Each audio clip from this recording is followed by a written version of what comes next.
for sale. One dog, seriously faulty, is an arsehole. Only £9 million. Look at her, look at her, look at her. Don't you just want that? Bransfield! I've had a Sega Saturn in my possession since about 2001, and in that time I've, well, not played it. Until now. For reasons I won't dwell on. Ahem.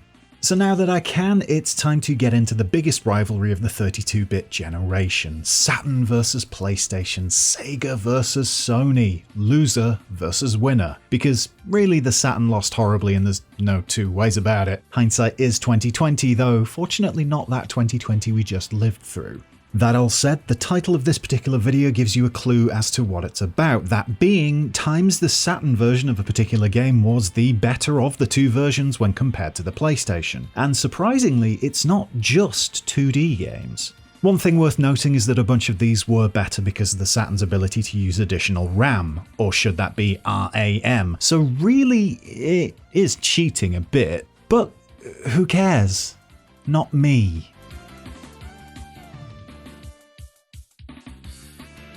One of the first games to make the cut in any list where the Saturn comes out on top is Exhumed, aka Powerslave in countries that need a ridiculous name instead of a really good one. This first-person shooter from Lobotomy Software doesn't get nearly as much love as it deserves. It mixed a unique setting, Egyptian-style tomb raiding basically, with some fine exploration and simple puzzle or maze-solving action. Oh, and shooting things, obviously. It was a really good game and it still needs more love.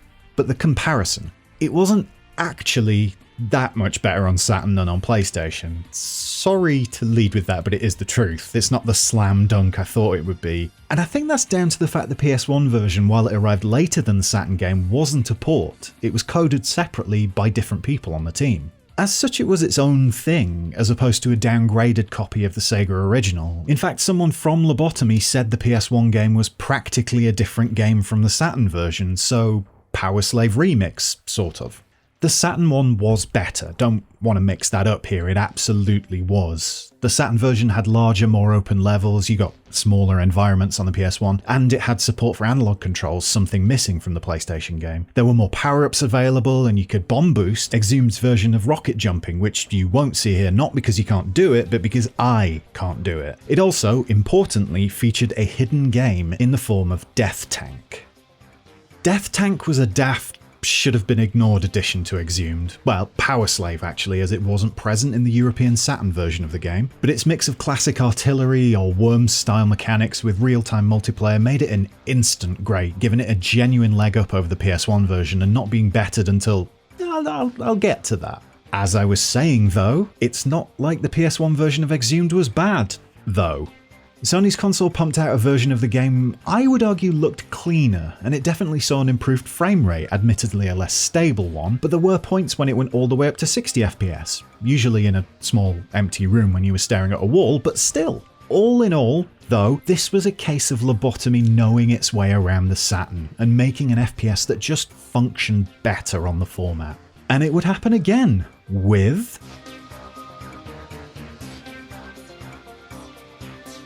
Hail to the blonde moron, baby. Duke Nukem 3D, which wasn't actually called Duke Nukem 3D on PlayStation because of course it wasn't, it was the 90s and calling something 3D, especially when it wasn't actually fully 3D, was embarrassing and shameful and very hello fellow kids. Sony didn't want any of that mucking up its console. Regardless, both Sega and Sony got ports of a game that surprised many in that, well, it actually worked on both formats. It was largely the same game as the PC original, with most of the levels and enemies and unfunny quips and secret areas and earthquakes included. It didn't look quite as nifty and, as I'll get to, performance wasn't always there, but it was seriously impressive in the mid-90s for a flagship PC game to hit consoles and be a fine impression of the home computer version. The PlayStation game, which wasn't even subtitled Total Meltdown here in Europe, another naming shocker, was the one I played the most as a teen. Going back to it for this video after having played the real version significantly more over the years, I found I could no longer put up with the chug of things. It included everything from the original, even adding in an entire extra difficult episode, and it did work, but it was a chugging, rough around the edges port that didn't withstand the ravages of time too well. On Saturn, Duke Nukem 3D, with 3D in its name, was brought into the welcoming arms of the Slave Driver engine, which is one of the most unfortunate names for a game engine you could think of, but hey, it was the 90s. Regardless, this meant Exhumed developer and creator of the engine Lobotomy already knew its way around things, and so the studio was able to port Duke onto the Saturn platform with a few extra tricks and trinkets to help it shine. It wasn't much, but it was enough. Sega Duke ran significantly smoother, and consistently so, than it did on PS1, and the game featured lovely shiny real-time lighting throughout, adding a whole new depth to the visuals and bringing you into the world of sexist machismo much more than elsewhere. It featured compatibility with the Sega Netlink cartridge, meaning you could play over phone lines with others. I think you still can to this day actually, given the connection is made directly and not via a server. This was a more convenient setup than the PS1's link-up cable, which involved lugging 2 CRT tellies into one room and everything else around it, and oh god, the memories of doing that are coming back. Also, there was an exclusive level, but the Saturn game did actually lose some levels from the PC original, unlike on PS1, and the PS1 had that whole extra episode thing, so the Saturn didn't one-up it there. Well, I said I'd get to Death Tank being better, didn't I? Welcome in Death Tank's Vi, an update to Exhumed's original version of the daft little side project cobbled together in developer Ezra Dreisbach's spare time. Honestly, I don't remember what the big differences were between the original and the sequel. I don't even have 2 Saturn controllers to hand, so couldn't play it for this video, hence the footage coming from elsewhere. But I know for a fact it was a genuine selling point for some people. It was a game of such compelling simplicity, the sort of thing that would entirely take over multiplayer sessions with your mates and help foment genuine, deep-seated loathing between former friends as someone inevitably lucked out and scored the winning artillery strike. What a bloody game. Oh, and Duke Nukem 3D was cool too, I guess?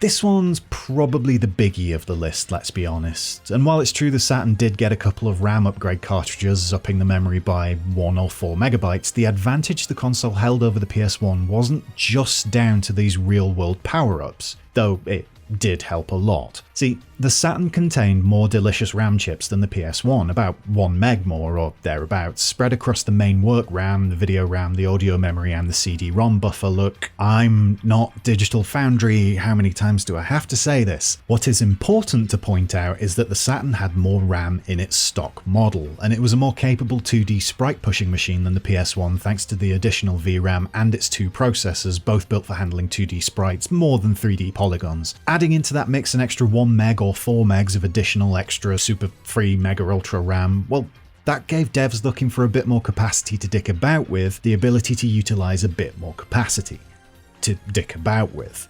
And Capcom wanted to dick about a lot.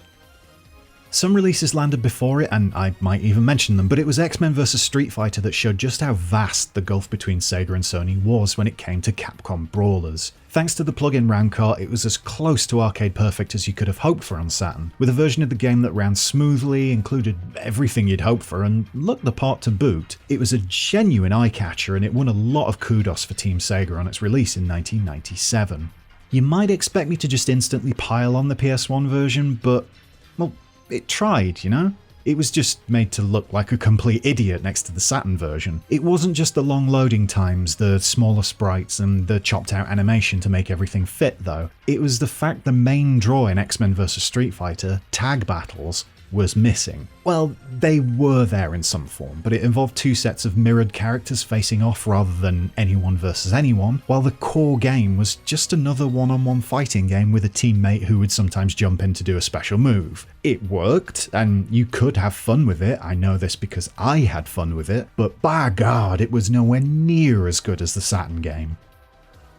Marvel Superheroes vs Street Fighter continued the theme in a largely similar manner, though this time the clone tag matches on PS1 weren't hidden behind an unlock code. But again, it was a tag battle game without proper tag battles for Sony, while Sega got, again, and this is going to become a running theme in this section, a near arcade perfect version of the game on Saturn. Gorgeous, massive, beautifully animated sprites and, of course, tagging in and out at will, you know, one of the absolute core concepts of the game.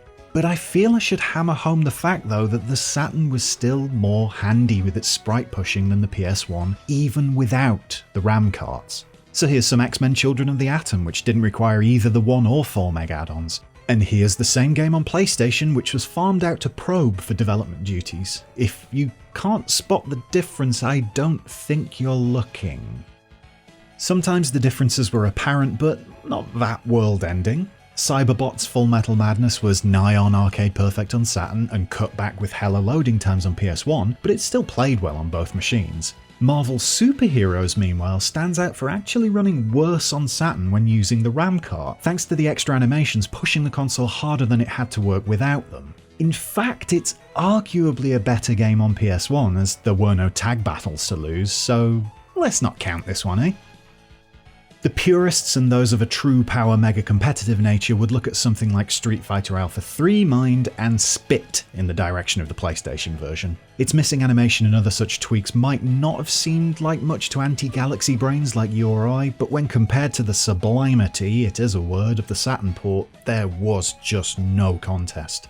But taking a slight step back, it was actually Street Fighter Alpha 2 that was the one what done it for a lot of us back in the 90s. No RAM cart required. The Saturn version wiped the floor with the chopped up and vaguely pieced back together PS1 game. Plus Vampire Savior, Darkstalkers 3, that was one too. Nothing to add here because I'm just saying the same thing over and over. I just wanted to feature it here for a few seconds because I went through the hassle of playing and recording it, and I am nothing if not bloody minded in my pursuit of making you live through the pain of my efforts to make these videos. Ahem. I've been wading through these apace, and it's not even all of Capcom's fighting game releases on Saturn and PlayStation. TLDR, the story was pretty much the same throughout. Speaking of which...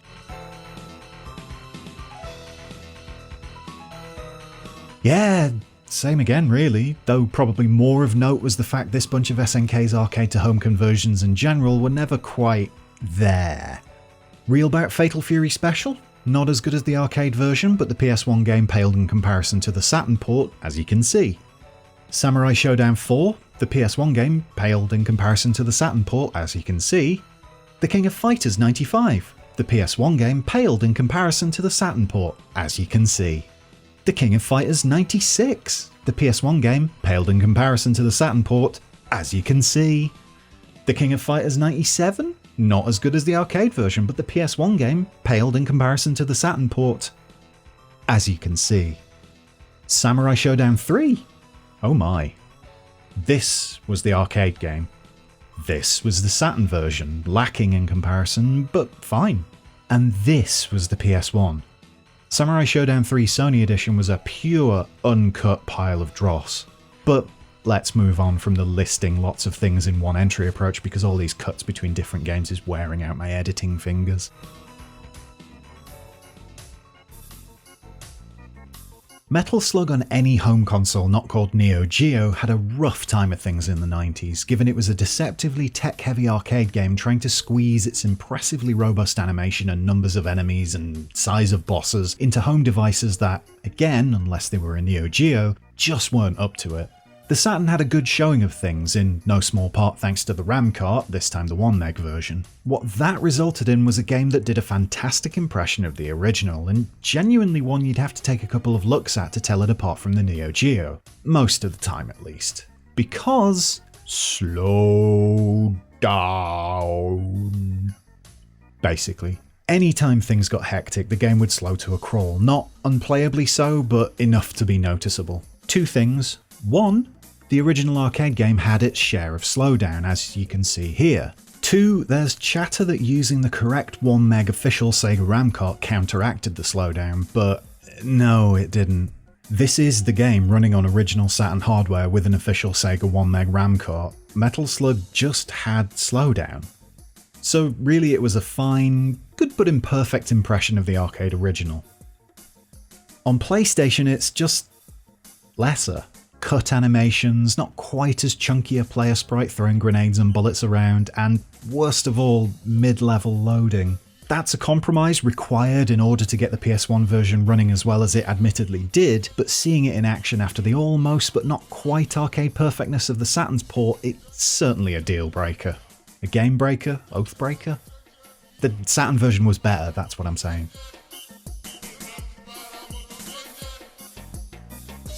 big, dumb fun, driving around in a tank, blasting stuff up. Mass destruction was a fine, stupid distraction. It was absolutely fine. Fine. On PlayStation, it looked like any other budget thing. Basic, simplistic action, Spartan presentation. It was a lot of fun, no doubt, though it did have the depth of a puddle in a heatwave. On Saturn, this isn't a long entry because there's not much to say about mass destruction. It ran at 60 frames per second on Sega's console, and I would argue looked a bit better too. A rare example of a 3D based game performing better on Saturn than PS1, and so something I felt compelled to include here. Next!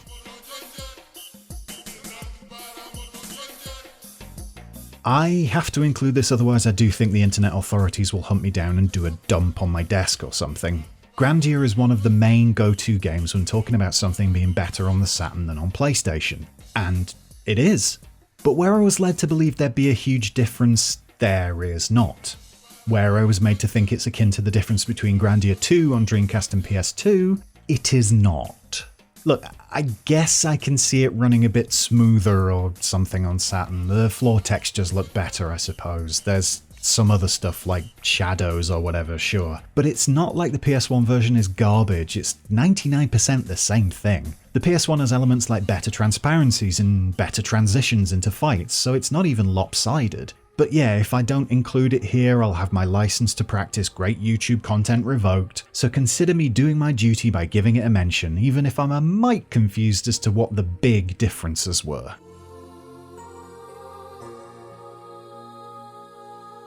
Sokyugurentai, which I've practiced saying, could also be called Terror Diver if you want, but like I say, I practice the words, so I want to say them. Sokyugurentai.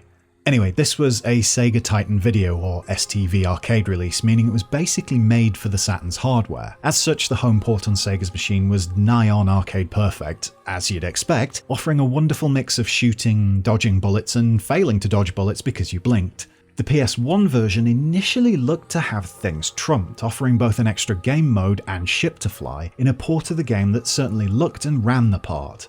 At least until the action got hectic. Then we saw Slowdown, which is of course anathema to anybody who very much gets into the zone while playing bullet hell shmups. You're in a rhythm, you're jinking left and right, forward and back. The zone is very much your place of residence at that moment. Then everything slows to a crawl temporarily, you lose that rhythm and everything explodes in a shower of pulped yams just before you're evicted from the zone. I am a firm believer that actually frame rate rarely matters in any real way, not in most games. In shooters like Sokyugurentai, the frame rate mattered, so the PS1 failed.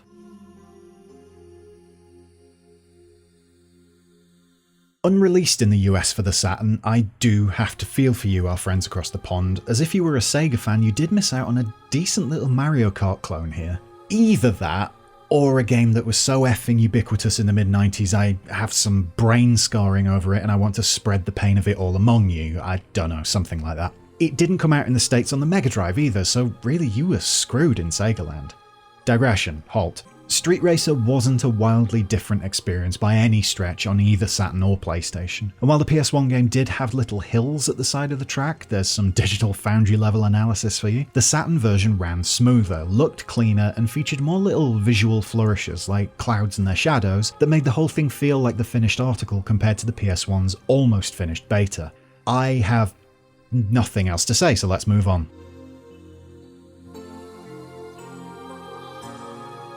The Saturn version of this overlooked treasure from Treasure was glorious. A mix of compelling, challenging mechanics and a 2D art style that you can't help but smile at. It ticked all the sorts of boxes you expect a Treasure game to tick. Also, finger guns! Huzzah!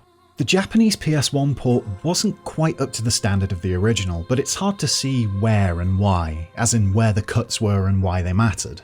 So why is it on this list? Well, it's not the Japanese port that I wanted to talk about. Silhouette Mirage made the jump across the pond to the States. We didn't get it in Europe, which I think would have impacted how things turned out, to be honest, but to the States and the States alone it went. And maybe Canada. Possibly Mexico, I don't know. But in making this leap, it was handed off to Working Designs, masters of translating and porting games from their native Japan to English-speaking countries, as well as masters of not actually leaving shit alone.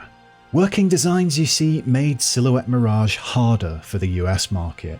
"But you should get good," you squeal, blinded by your own obvious obliviousness. No, poor squealer, for Working Designs tweaked Treasure's careful designs and made what was a balanced and fun game into a cheap and nasty slog.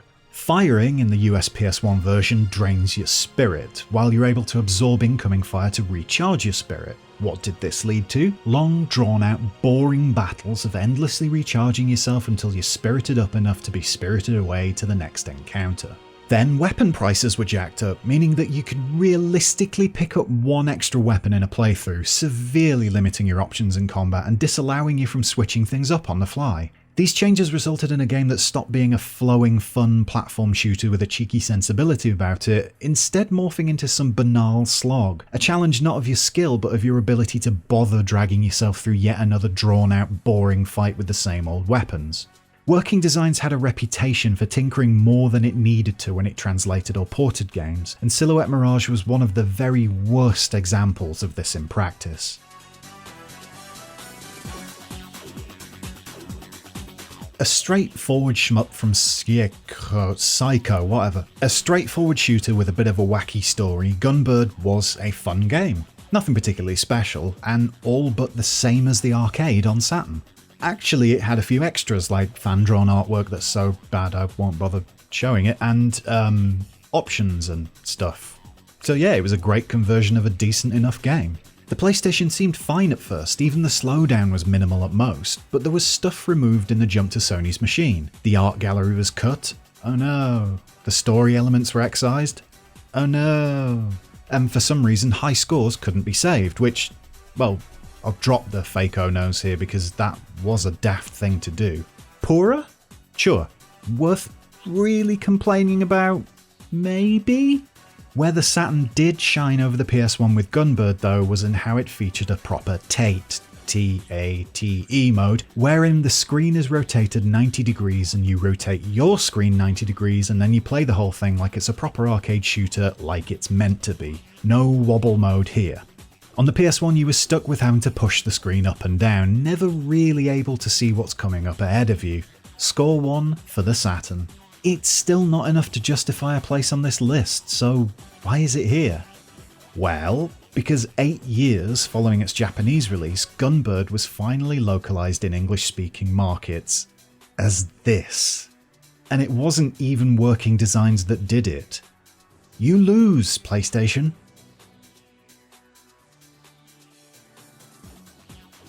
I've missed loads, I know, but hey, that's some, not all of them, and it was a good excuse to play on a console I've genuinely had since about 2001 and never really spent any time with. Thanks for watching, if you've watched this far. If you haven't watched this far, I've no idea how you're hearing this, and actually I'm a bit scared. Bye!